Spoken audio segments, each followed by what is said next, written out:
Hello friends, this is Rahi and welcome to our channel BEd वाले। I hope आप सभी अच्छे होंगे। आज की इस वीडियो में हम डिस्कस करेंगे मेमोरी को लेके। मेमोरी की जो प्रोसेस है उसको समझेंगे और मेमोरी के जो टाइप हैं उनको समझेंगे। इससे पहले की वीडियो में मैंने बहुत सारी चीजें मेमोरी को लेके डिस्कस की हुई हैं, जिसमें मैंने मीनिंग को समझाया था, डेफिनेशंस को समझाया था, स्टेप्स को, स्टेजेस को, कैरेक्टरिस्टिक्स को समझाया था। मैं उम्मीद करती हूँ कि आप लोग इससे पहले वाली वीडियो देख चुके होंगे। नहीं देखी है तो जाके आप लोग देख सकते हैं, कई सारी चीजें उसमें डिस्कस हो चुकी हैं। तो फिर से एक बार अगर मेमोरी की डेफिनेशंस को रिवाइज करें तो हम कह सकते हैं कि पहले के जो एक्सपीरियंस है, पहले की जो जानकारी है उसको याद करना या अपने चेतन अवस्था में लाना या चेतना में लाना क्या कहलाता है? स्मृति कहलाता है। वो जो शक्ति है जो हमें अनकॉन्शियस की चीजें चेतन में लाने की यानी कॉन्शियस माइंड में लाने की हमें शक्ति प्रदान कर रही है, वो क्या है? स्मृति ही है। और वुडवर्थ तो ये भी कहते हैं कि किसी भी जो पूर्व जानकारी है, जो पूर्व अनुभव है, उनको स्मरण करना ही क्या है? स्मृति कहलाता है। अभी हम पहले ही समझ चुके हैं जो हमारी मेमोरी है वो मेंटल प्रोसेस है और हर प्राणी में पाई जाती है। किसी में ज्यादा तो किसी में कम पाई जाती है, क्योंकि इंडिविजुअल डिफरेंसेस हैं। और हम किसी भी चीज को लेके, किसी भी वस्तु को लेके हमारा जो माइंड है, हमारी जो मेमोरी है वो क्या है? फोटोज कैप्चर करती है। हम किसी भी चीज के चित्र को क्या करते हैं? कैप्चर कर लेते हैं माइंड में। तो क्या है, हम किसी वस्तु को देखेंगे या किसी भी चीज को पढ़ेंगे या कहीं जाएंगे तो क्या होगा? हम वहां की चीजों को अपने माइंड में कैप्चर करने की कोशिश करते हैं। और वो जो हमने माइंड में कैप्चर करने की कोशिश की है, जो इंफॉर्मेशन कलेक्ट की है, जो ज्ञान संचित किया है, वो और जो भी हमने यानी पूर्व में सीखा है उसको याद करना है ना, अपने चेतन अवस्था में लेके आना, अपने जो हमारा कॉन्शियस माइंड है उसमें लेके आना और सिचुएशन में उस जानकारी का यूज करना ही स्मृति का काम होता है। यानी हम कह सकते हैं मेमोरी हमारी इस तरीके से वर्क करती है। इससे रिलेटेड और भी कई सारी चीजें मैंने डिस्कस की थी, जैसे मैंने स्टेप्स की बात की थी, जिसमें मैंने लर्निंग, रिटेंशन, रिकॉल, रिकॉग्नाइजेशन की बात की थी। जिसमें लर्निंग में बात की थी कि हम किसी इंफॉर्मेशन को लेते हैं, रिटेंशन में हम किसी चीज को धारण करते हैं, अपने मन में, ब्रेन में रखने की कोशिश करते हैं। जैसे कि कोई इंफॉर्मेशन आपको मिल रही है और आप उसको अंदर बिठाने की कोशिश कर रहे हैं और जब एग्जाम होगा तो आप उसको रिकॉल करेंगे। जो आप यहां धारण कर रहे हैं, जो मेरे द्वारा लर्निंग करवाई जा रही है, आप क्या कर रहे हैं? उसको धारण कर रहे हैं। और वही जो ज्ञान आप जब एग्जाम में लिख रहे होंगे तो उसको रिकॉल करने की कोशिश करेंगे और फिर क्या करेंगे? उसको रिकॉग्नाइजेशन करेंगे, उसको पहचानने की कोशिश करेंगे कि क्या मैम ने यही पढ़ाया था या हमने कुछ और पढ़ा था। तो ये सारी चीजें अगर आपको डीप में समझनी है तो इससे पहले वाली वीडियो में जाके देख सकते हैं। अभी फिलहाल हम यहाँ पे समझेंगे कि जो मेमोरी है उसकी प्रक्रिया या प्रोसेस क्या है। मतलब जो हमारी मेमोरी है हमने उसको 3 प्रकार में बांट लिया है। अभी हम इसको अलग से भी समझेंगे। अभी फिलहाल हम प्रोसेस को समझते हैं कि किस तरीके से हमारी मेमोरी वर्क करती है। देखिए यहाँ पे सबसे पहले आती है हमारी सेंसरी मेमोरी यानी संवेदी स्मृति। संवेदी मेमोरी क्या है? जो सेंसेस है हमारी, हम उसके थ्रू जो इंफॉर्मेशन कलेक्ट करते हैं, जैसे कि सूंघकर, टेस्ट करके, टच करके, फील करके, देख के, सुन के जो हम इंफॉर्मेशन कलेक्ट कर रहे हैं, और ये एक तरीके से चेतन जो हमारा कॉन्शियस माइंड है, जो प्रेजेंट सिचुएशन में एक्टिव रहता है किसी भी स्थिति में, उसका क्या है? दरवाजा है। मतलब हमें कॉन्शियस माइंड तक जाने के लिए यानी कॉन्शियस माइंड तक इंफॉर्मेशन पहुंचाने के लिए सबसे पहले हमें हमारी सेंसरी मेमोरी को फेस करना पड़ता है। किसी भी इंफॉर्मेशन को एक तरीके से दरबारी का काम कर रही है। जब हम सेंसेस के थ्रू कोई भी इंफॉर्मेशन लेते हैं तो क्या होता है? वो जो इंफॉर्मेशन है सबसे पहले कहां पहुंचती है? सेंसरी मेमोरी में पहुंचती है। ठीक है ना? जब सेंसरी मेमोरी में पहुंचेगी और हम एक तरीके से कंसंट्रेशन करेंगे और बार बार उन चीजों को रिपीट करेंगे, तब वो कहां जाएगी? शॉर्ट टर्म मेमोरी में जाएगी। और शॉर्ट टर्म मेमोरी में जाने के बाद में जब हम दोबारा से रिवाइज करेंगे किन्हीं चीजों का, तब वो कहां जाएंगी? लॉन्ग टर्म मेमोरी में चली जाएंगी। तो जो हमारी संवेदी स्मृति है यानी सेंसरी मेमोरी है, वो हम किसके द्वारा ले रहे हैं? सेंसेस के माध्यम से ले रहे हैं। और सेंसेस के थ्रू ही हम क्या कर रहे हैं? इंफॉर्मेशन ब्रेन में रखने की कोशिश कर पा रहे हैं। बट जो हमारी सेंसरी मेमोरी है उसमें जब हम सेंसेस के थ्रू कोई इंफॉर्मेशन लेते हैं तो वो लगभग आधा सेकंड तक ही हमें याद रहती है। जैसे कि और ये जो हमारी सेंसरी मेमोरी है उसको क्या है, तीन तरीके से क्या है इंफॉर्मेशन मिल रही है, जैसे कि हम कह रहे हैं सेंसेस के थ्रू मिल रही है। अब हम महसूस करने की बात करें तो आपको अचानक से कहीं से खुशबू आ गई, तो खुशबू आई आपको, वो जो 1 सेकंड था आपको खुशबू आई, उतने में ही क्या हुआ, आपके ब्रेन में ये चीज आई कि ये चीज पक रही है, कहीं ये चीज पक रही है, तो आपके ब्रेन में वो चीज आई, उसके बाद आप अचानक से हट गई, है ना। मतलब अचानक से किसी खुशबू का आना, फिर उससे रिलेट करते हुए ही आपने उस डिश के बारे में सोच लिया, उसके बाद आपका उस खुशबू से कोई लेना देना नहीं था। तो क्या है, आधा सेकंड लगा इस प्रोसेस में कि खुशबू आई, आपने उस खुशबू को स्मेल करने के बाद में कहा कि हाँ जलेबियां बन रही हैं, ऐसे अपने ब्रेन से कहा, माइंड में ये चीज चल रही है, उसके बाद उस खुशबू से आपका कोई लेना देना नहीं है। तो कुल मिला के क्या हुआ है, सबसे पहले मतलब आधा सेकंड के लिए ये इंफॉर्मेशन हमारी सेंसरी मेमोरी में गई, और उसके बाद हम बात करें खुशबू का आना, साथ ही में हम कहें जो हमारी बारिश की बूंदे हैं उनका महसूस होना, फील होना, कब पता चलता है, जो हमारी संवेदी स्मृति है उसमें पता चलता है कि एक्चुअली में क्या हो रहा है, मेमोरी को पता चलता है कि एक्चुअली में क्या हो रहा है। तो कुल मिला के बारिश की बूंदें हम क्या कर रहे हैं, महसूस कर रहे हैं। तो वो जो इंफॉर्मेशन जा रही है वो कहां जा रही है, हमारी संवेदी स्मृति में, यानी सेंसरी मेमोरी में कलेक्ट हो रही है। जो ऑडिटरी इंफॉर्मेशन होती है वो हमें कैसे मिलती है, तो इसमें क्या होगा, किसी घंटे का बजना, जैसे अगर एक घंटा बज रहा है उसके बाद का जो साउंड है अगर हमें वो सुनाई दे रहा है तो हमें क्या है, वो चीज सिर्फ आधे सेकंड के लिए याद रहेगी कि घंटा कैसे बज रहा था, या कोई साउंड आ रहा है, या कुत्ते का भौंकना हमारा ध्यान जरूर खींच रहा है, लेकिन हम एक अब लगभग आधा सेकंड के लिए हम क्या सोचते हैं उस कुत्ते के बारे में, उसके बाद में हमें उससे कोई मतलब नहीं रह जाता है। यानी हम कह सकते हैं कि जो हमारी सेंसरी स्मृति है वो सिर्फ आधे सेकंड के लिए चीजों को याद रखती है, या फिर जो भी इंफॉर्मेशन, जैसे हॉर्न बजता है तो बस जब हॉर्न बजा हमने बस उसी टाइम पे क्या था, वो जो प्रेजेंट सिचुएशन थी उस टाइम पे जो हमने इंफॉर्मेशन ली, जो घंटी बजी बस वहीं पे हमने सोचा, उसके बाद उस हॉर्न का हमारे जीवन से कोई लेना देना नहीं था, मतलब आधे सेकंड के लिए, ठीक है, जो इंफॉर्मेशन हमें मिली। ऐसे ही दृश्यात्मक की बात करें तो हम कह सकते हैं बल्ब का जलना अचानक से और उसका बंद हो जाना, तो वो सिचुएशन क्या थी, वो भी किससे संबंधित है, हमारी सेंसरी स्मृति में जाती है। मतलब फटाफट से चीजों का होना, एक तरीके से हम कह सकते हैं कि अचानक किसी चीज का हो जाना कुछ क्षण के लिए, क्षण की जो इंफॉर्मेशन है वो कहाँ जाती है, हमारी सेंसरी स्मृति में जाती है, यानी जो हमारे कॉन्शियस माइंड में जाने से पहले चीजें कहाँ जाती हैं, हमारी सेंसरी मेमोरी में जाती हैं। जो हमारे सेंसेस के थ्रू हम इंफॉर्मेशन लेते हैं वो सारी ही चीजें सेंसरी स्मृति में जाती हैं, और ये 3 तरीके से क्या है, हम इंफॉर्मेशन को कलेक्ट कर पाते हैं। आई होप इतनी चीजें आपको समझ आई होंगी। साथ ही में अगर जो हमारी सेंसरी जो स्मृति है उसमें जो चीजें, ऐसा नहीं है कि ये चीजें, देखिए उस समय जो आधा सेकंड था उसमें आप एक्टिव थे, लेकिन ये जो इंफॉर्मेशन आपको मिली है वो क्या है, बिल्कुल आपके माइंड में है कहीं ना कहीं, मतलब आधे सेकंड के लिए आप एक्टिव थे उस चीज के लिए, जो भी इंफॉर्मेशन आपको मिल रही थी, आप किसी चीज को महसूस कर रहे थे, सुन रहे थे या देख रहे थे, तब आप उस समय एक्टिव थे। आधे सेकंड के लिए आपने उस चीज पे ध्यान दिया, है ना, मतलब बिल्कुल आधे सेकंड के लिए आपने ध्यान दिया, फिर आपका ध्यान हट गया, तो वो किस में जा रही है, संवेदी स्मृति में जा रही है। लेकिन वो जो इंफॉर्मेशन आपने ली है वो आपके ब्रेन में ही है, आधे सेकंड के लिए सिर्फ आप एक्टिव हुए थे। अगर उसी चीज पे, उसी जो इंफॉर्मेशन आपने ली है, कलेक्ट की है सेंसस के थ्रू, उन चीजों पे आपने क्या किया, अवधान किया, यानी हम कह सकते हैं अटेंशन दिया, या आपने किसी भी चीज के प्रति अटेंशन या कॉन्सेंट्रेशन दिखाया, आपने उस चीज को करने की कोशिश की, या आप सक्रिय रूप से चीजों को समझने की कोशिश कर रहे हैं, तो वो इंफॉर्मेशन आपकी अल्पकालिक स्मृति में चली जाएगी।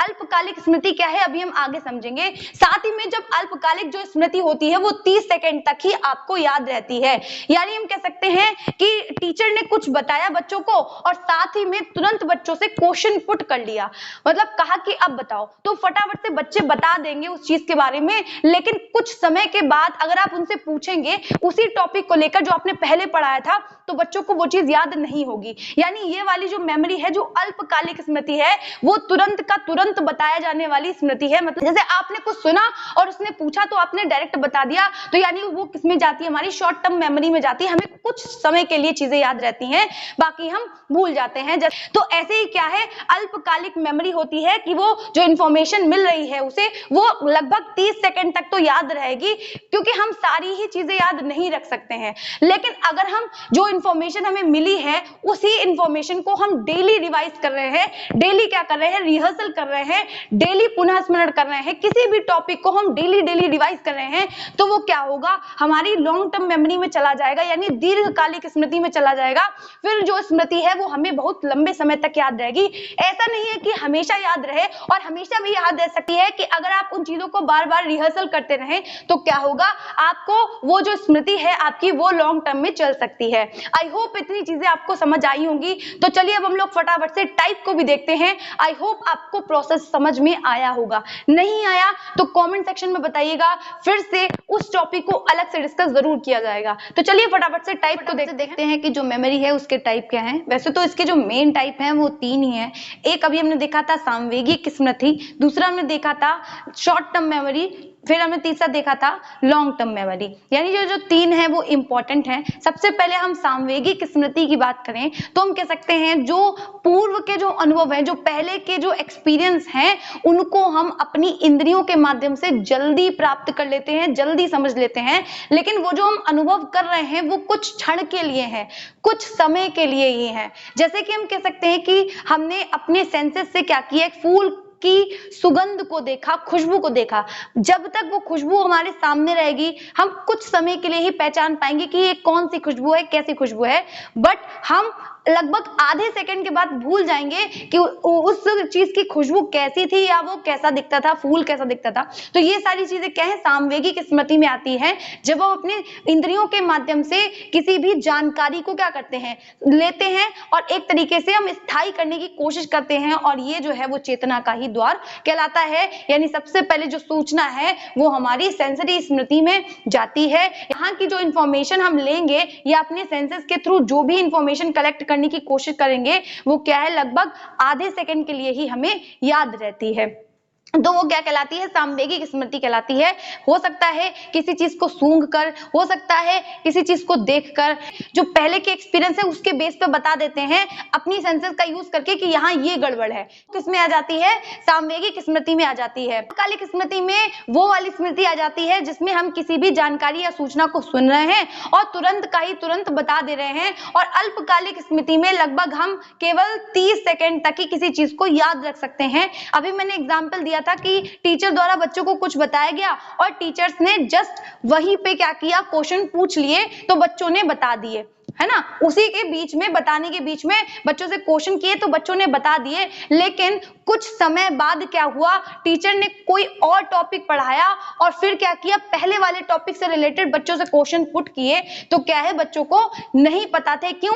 क्योंकि वो जो उनकी इंफॉर्मेशन थी वो अल्पकालिक स्मृति में यानी शॉर्ट टर्म मेमोरी में चली गई थी, है ना। हालांकि जो इंफॉर्मेशन है वो अंदर ही है। जैसे हम सांवेगिक स्मृतियों की जो इंफॉर्मेशन हमें मिल रही है वो याद भले ही आधे सेकंड के लिए हो रही है, लेकिन वो जो जानकारी जा रही है वो जा मनुष्य के अंदर ही रही है। फिर क्या हो रहा है, जब हम अवधान कर रहे हैं, अटेंशन कर रहे हैं किसी भी इंफॉर्मेशन को लेके, तब वो कहाँ जा रही है इंफॉर्मेशन, यानी शॉर्ट टर्म मेमोरी में पहुंच रही है, जिसको हम 30 सेकंड के लिए अपने माइंड में स्टोर कर सकते हैं। उसके बाद हम भूल जाएंगे और फिर उस जब इंफॉर्मेशन को हम बार बार रिवाइज करेंगे, बार बार क्या करेंगे, फिर टीचर्स ने क्या किया, डेली किसी टॉपिक को पढ़ाया, एक ही टॉपिक को कई बार पढ़ाया, तो वो जो इंफॉर्मेशन थी वो बच्चों की लॉन्ग टर्म मेमोरी में चली गई। यानी जब हम किसी चीज का बार बार रिहर्सल करते हैं, किसी भी क्रिया का, चाहे वो पढ़ाई से रिलेटेड हो, चाहे किसी भी, जैसे हम अपने जो डेली रूटीन की चीजें हैं या जो हमारी आदतें बन चुकी हैं, एक तरीके से हम शर्ट पहनना नहीं भूलते,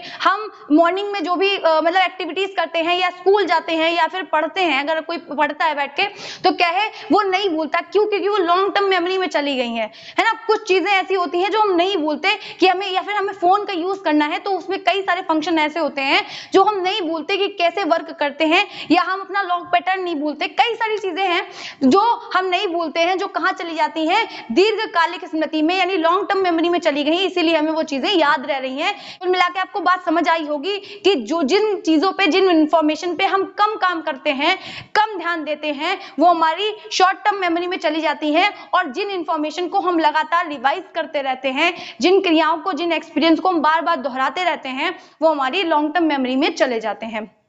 आई होप आप लोगों को इतनी चीजें समझ आई होंगी।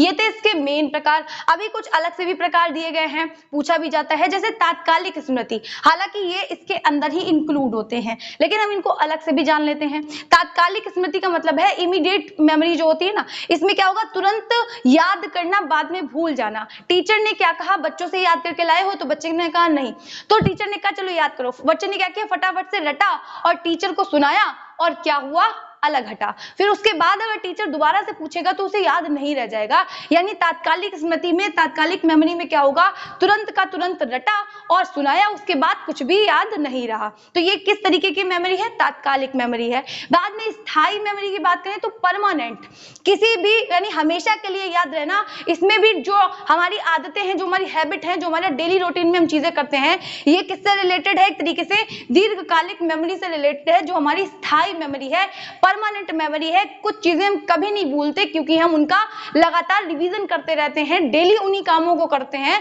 तो क्या है, वो चीजें स्थायी हो जाती हैं, यानी परमानेंट हो जाती हैं।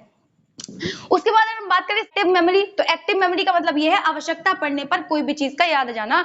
यानी अगर कोई भी आपसे क्वेश्चन पुट कर रहा है तो आप क्या कर रहे हैं, उसका आंसर दे पा रहे हैं, किसी भी चीज से संबंधित आप क्वेश्चन का आंसर दे पा रहे हैं। लेकिन जो हमारी एक्टिव मेमोरी होती है, क्योंकि अगर किसी ने आपसे क्वेश्चन पुट किया तो आपने क्या किया, अचानक से आंसर किया, तो वो जो प्रोसेस लगा आपका, वहां पे क्या है, आप एक्टिव हैं किसी भी चीज के लिए, आपका एक्टिव पार्टिसिपेशन है। लेकिन आपको यहाँ पे विशेष ध्यान की जरूरत है, विशेष प्रयास की जरूरत है। जब आपसे कोई क्वेश्चन करता है किसी भी चीज को लेके, तो आप अचानक से आंसर करने के लिए रेडी होते हैं, लेकिन यहाँ पे क्या किया जाएगा, विशेष बल लगाया जाएगा, ताकि हम अपनी अनकॉन्शियस की जो बातें हैं, जो भी अनुभव है, जो एक्सपीरियंस है, जो हमने पढ़ा है, उसको हम कॉन्शियस माइंड में ला सके, जिससे कि क्या है, जो इंसान आपसे क्वेश्चन पुट कर रहा है आप उसको आंसर कर पाए। यानी सक्रियता, यहाँ पे जब आवश्यकता पड़ेगी तभी हम चीजों का यूज करेंगे, या फिर हमारी जो नॉलेज है, जो हमने अपने गोडाउन में रख रखी है, जो अनकॉन्शियस में रख रखी है, वो हम चेतन में लाएंगे और परिस्थिति के अकॉर्डिंग क्या करेंगे, यूज करेंगे। साथ में निष्क्रिय स्मृति कौन सी होती है, इस वाली स्मृति का कोई गोल नहीं होता है। यानी हम कह सकते हैं ना चाहते हुए भी किसी भी चीज का याद आ जाना। हम नहीं चाहते हैं बट किसी भी चीज की जो जानकारी है वो हमें हुए जा रही है। यानी हम कह सकते हैं हम रिलेट कर लेते हैं किसी भी चीज से। जैसे कि हमें जलेबी की याद आ रही है तो हम नहीं चाहते हैं मिठास हमें याद आए, लेकिन फिर भी हम मिठास के बारे में सोचे जा रहे हैं। ऐसे ही क्या है, हम किसी चीज के बारे में सोचते हैं और उससे संबंधित जितनी भी जानकारी है वो हमें होने लगती है, या हम अपने आप से परसेप्शन क्रिएट करने लगते हैं, किसमें, निष्क्रिय स्मृति में। साथ में हम बात करें व्यक्तिगत स्मृति। व्यक्तिगत का मतलब है ये हम खुद से संबंधित है। जब आपको व्यक्तिगत यानी आपने क्या किया है, अनुभव प्राप्त किए हैं, जैसे कि क्या आप कहीं पे गिर रहे थे या फिर आपको किसी ने उठा दिया, मतलब वो जो एक व्यक्ति आपकी सहायता कर रहा है, तो आपको याद रहेगा आपकी स्मृति में कि किसी ने मेरी, जब मैं गिरा था तो मुझे उठाया था, तो वो क्या है, व्यक्तिगत स्मृति में आ जाएगा। यानी आपने व्यक्तिगत रूप से किसी अनुभव को प्राप्त किया है, वो क्या है, आपकी व्यक्तिगत स्मृति में रह जाता है कि मुसीबत के समय किसी ने मेरी सहायता की थी, उस व्यक्ति के बारे में आप क्या करेंगे, अपनी स्मृति में वो चीज रखेंगे। यानी व्यक्तिगत है, आपने इंडिविजुअली किसी अनुभव को लिया है, वो कहा जाएगा, आपकी व्यक्तिगत स्मृति में जाएगा। साथ ही में अव्यक्तिगत स्मृति की अगर हम बात करें तो ये जो अव्यक्तिगत स्मृति है वो सारे ही व्यक्तियों में एक समान होती है, और ये जो व्यक्तिगत स्मृति है वो क्या है, हम सभी व्यक्तियों में अलग अलग होती है, लेकिन अव्यक्तिगत जो स्मृति होती है वो हर व्यक्ति में एक जैसी होती है। और ये जो अव्यक्तिगत स्मृति है, जैसे यहाँ पे इंडिविजुअली सीखा जाएगा, इंडिविजुअल तरीके से इंसान एक्सपीरियंस लेगा, उसके बेसिस पे जज करेगा या अपनी मेमोरी में चीजें बनाएगा। लेकिन जो अव्यक्तिगत स्मृति है इसमें क्या होगा, हम बुक से भी ज्ञान ले सकते हैं या किसी अलग व्यक्ति से भी ज्ञान ले सकते हैं, उस बेसिस पे क्या है, हम अपना परसेप्शन क्रिएट करते हैं। यांत्रिक स्मृति में क्या है, इसमें रटकर याद करने वाली जो हमारी स्मृति है, किसी चीज को रट लेना क्या है, हमारा यांत्रिक स्मृति में आ जाएगा। या हम बात करें तार्किक स्मृति में, ये सबसे इंपॉर्टेंट होती है हमारी जो स्मृति है, इसमें हम किसी चीज को समझकर याद करेंगे। जैसे हम मैथ्स के क्वेश्चन लगा रहे हैं या मैथ्स का जो भी काम कर रहे हैं, जो भी हमारी मेमोरी है, जो अगर हम किसी चीज को याद कर रहे हैं तो हम उसको समझ रहे हैं। सोच समझकर जब हम किसी चीज को याद करते हैं समझते हैं तो वहां पे हम क्या लगाते हैं, तार्किक स्मृति का इस्तेमाल करते हैं। साथ में आदत जन्य स्मृति का मतलब है इसमें हमारी आदत आती है, हम बार बार किन्हीं चीजों को रिवाइज करते हैं तो वो हमारी आदत बन जाती है, और वो जो आदत बन गई है वो कहाँ गई है, आदत जन्य स्मृति में गई है। ठीक है, क्योंकि हमारे स्कीमास में क्या होते हैं, कई सारे पैकेट होते हैं, अलग अलग स्कीम्स होती हैं। जो आदत है, जो आदत जन्य स्मृति है, उसमें क्या है, जो भी इंफॉर्मेशन है जो हमारी आदत बन चुकी है, लगातार हमने उन चीजों को रिपीट किया है, वो कहाँ स्टोर होंगी, वो क्या कहलाएंगी, आदत जन्य स्मृति में आएंगी। साथ में इंद्रियों जनित स्मृति, यानी इंद्रियों के माध्यम से हम चीजों को याद रखते हैं, वो किस में जाती है, हमारी इंद्रिय जनित स्मृति में जाती है। आई होप इतनी चीजें आपको समझ आई होंगी, और अगर आपको चीजें समझ आ रही हो और अगर आप लोगों की हेल्प हो पा रही हो तो वीडियो को लाइक करना, चैनल को सब्सक्राइब करना बिल्कुल मत भूला करिए। इसी तरीके की मोर वीडियोस के लिए मिलते हैं नेक्स्ट वीडियो में, तब तक के लिए जय हिंद।